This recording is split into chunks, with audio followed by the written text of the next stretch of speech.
The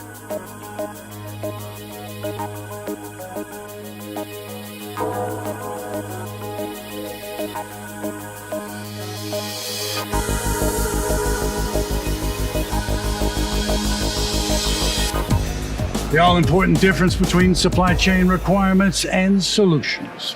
Well, joining us today to speak about that, Steve Hopper, founder and principal of Envisage Consulting. Steve, great to see you again. How you doing? I'm doing great. Great to be here. Steve, let's just drill down into what we just mentioned at the top of the interview, the difference, the contrast between requirements and solutions when you're building a supply chain. Let's make that contrast. What is that difference? Let's talk about that. Well, there are two important elements, but requirements come first, and solutions should match requirements. If you look at the engineering method, the first step is define the problem. And unfortunately, a lot of businesses over time have begun with looking at the solutions before they really knew what problem it was they were trying to solve. Was it a shiny object that they wanted to buy, to invest in? The latest toy, right? There you go. So the way to do it then is to map out clearly what your issue is, what needs tending to before you start thinking about investments. Good. Right. Well, clearly though, both are very, very important. Sure. Yeah, you can't really begin looking at the solution until you know what that problem is. And the right place to start is usually with data. Usually it's a numbers-driven exercise. You've got to really determine, what do your orders look like? What do your SKUs look like? What kinds of customers do you have, and how do they need to be served? What are their requirements? And by defining all of this, you get a really clear picture of what does success look like. And at that point, then you can turn around and start looking at all these wonderful solutions, like you mentioned, ranging from very manual to very automated and everything in between, which can be which one of those is going to be the right solution to solve that particular problem. You know, we're talking to each other at the annual CSCMP conference. Now, you're not suggesting I shouldn't be walking around the floor, the exhibit floor here, and not taking a gander at some of these really interesting solutions. Clearly, one should explore these things. Isn't that correct? Certainly, but there is a danger for those that are easily swayed by things that are sexy. You know, it's like if I'm looking for a new car, if I go to the Ferrari dealership, and I see the Spider, I might say, wow, that is a really cool car. But I need to take a step back and say, what kind of car do I really need? Mm-hmm. Do I have a family that I'm trying to transport? Do I have a trailer I need to tow? Am I going to be driving off-road?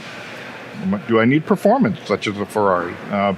All of these things need to be weighed out really before that decision is made, so that you're really focusing on the solution after the needs have been really defined. Okay, so you've convinced me that I need to pay attention to both of these things, and certainly need to start with my requirements. But let's talk about a process. If I'm going to improve my supply chain operations, I clearly need to have some type of process, some methodology, some kind of guide to how to proceed.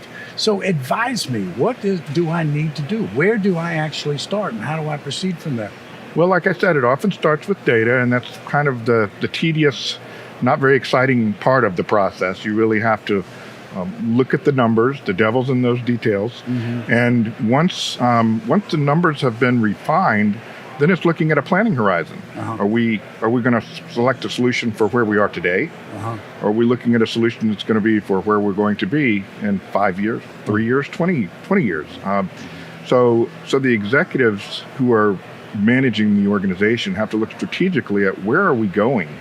What's going to be different about our business at that planning horizon, mm-hmm. so that we're not only looking for a solution that's fit for today, but for the future. So projecting forward those numbers, mm-hmm. using things like growth factors, things that are changing in the business. Are there going to be mergers and acquisitions potentially in play? Mm-hmm. Is the product mix going to change? Mm-hmm. And all of those have to be defined before the solutions can really be looked at.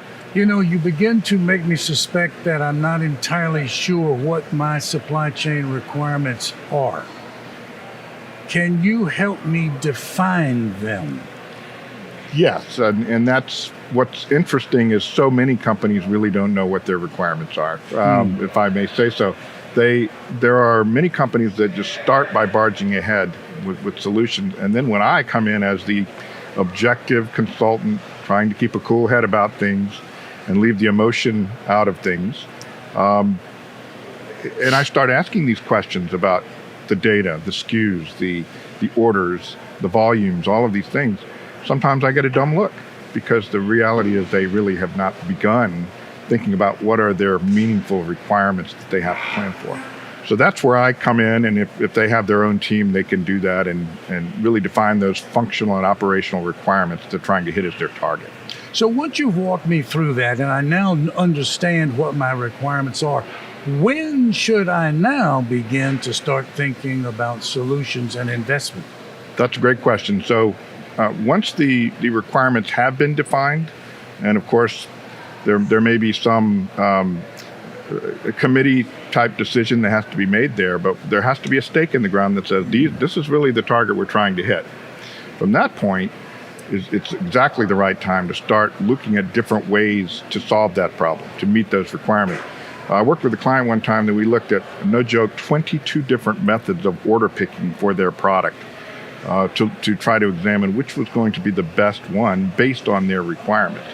So in that case, they didn't zero in on one exciting, sexy solution to start with. They really approached it objectively. And they said, what are all the possibilities, the possible ways that we could do this? And then they found the right one that was the right fit. Steve, forgive me, but I've already begun to explore solutions out there before you and I have even begun to speak about what my requirements are. What can go wrong now? Well, I could tell you a lot of stories, and we'll save that to protect the innocent, so to speak. But it's what happens a lot of times if the solution is put before the requirements. Risks go way up. Potentially the wrong solution entirely. I was telling someone recently I visited an electronics distributor that had an ASRS in their building that sat empty. No lights, no product being stored in it. And I asked the gentleman giving me the tour, what's the story behind that? And it was just what I expected. Said somebody came along and said, we got to have ASRS. So they bought the system, installed it, and big waste of money, big waste of space, and the opportunity cost of that they could have perhaps put into the right solution was wasted. Since you're not going to tell us who that is, can you tell us how much money was actually? It was in the millions. weighted? I didn't wasn't involved in the procurement of it, but I know from looking at it, multi-aisle ASRS, millions of dollars were put So into these that are system. staggering potential losses that we're talking about. Steve, this is actually a fascinating conversation because if anything is cart before the horse, this really is it. You are saving people a lot of money. Listen, thank you for finding the time to speak with us today. Great conversation, great benefits for people who are watching us today. Thank you so much. My pleasure. Thank you for having me. Steve Hopper, Envisted Consultant, speaking with us today about supply chain requirements coming before your solutions. Thank you for watching.